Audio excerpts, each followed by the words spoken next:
સરદાર સરોવર નર્મદા ડેમની સપાટી વધી ગઈ છે કેમ કે ઉપરવાસમાંથી પાણીની આવક થતા ડેમનું જળસ્તર વધ્યું। ઉપરવાસમાંથી નર્મદા ડેમમાં 16,755 ક્યુસેક પાણીની આવક નોંધાઈ છે। નર્મદા ડેમની જળ સપાટી 126.79 મીટર પર પહોંચી।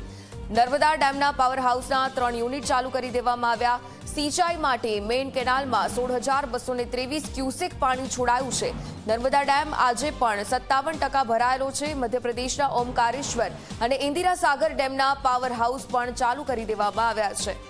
તો સરદાર સરોવર ડેમ કે જેમાં પાણીની આવકમાં સારો એવો વધારો હાલમાં નોંધાઈ રહ્યો છે। જળસ્તર પણ ઊંચું આવ્યું છે। ઉપરવાસમાંથી સતત પાણીની આવક થઈ રહી છે। જયેશ સંવાદદાતા લાઈન પર જોડાયા છે, વિગતે માહિતી તેમની પાસેથી લઈએ। જયેશ, સરદાર સરોવર નર્મદા આ ડેમ કે જેની સપાટીમાં વધારો થયો, શું અપડેટ? ચોક્કસ કહી શકાય ઉર્મિલા, કેમ કે હાલ નર્મદા ડેમ છે, નર્મદા ડેમ 57% તો ભરાયેલો જ છે।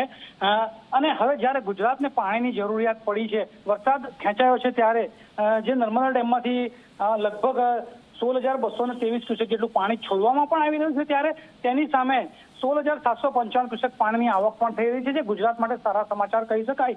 આમ તો ચોમાસાને હજી વાર છે, પરંતુ આ પાણીની આવક જે થઈ છે તે ખાસ કરીને ઉપરવાસમાં આવેલા ઓમકારેશ્વર અને ઇન્દિરા સાગર જે ડેમ છે એ ડેમના પાવર હાઉસ ચાલુ કરવામાં આવ્યા છે। અને પાવર હાઉસ ચાલુ કરવાને કારણે જે પાણી નદીમાં વહે છે, નદીમાંથી વહેતું સીધું નર્મદા ડેમમાં આવે છે, અને તેને કારણે નર્મદા ડેમમાં હાલ 16,755 ક્યુસેક પાણીની આવક થઈ રહી છે।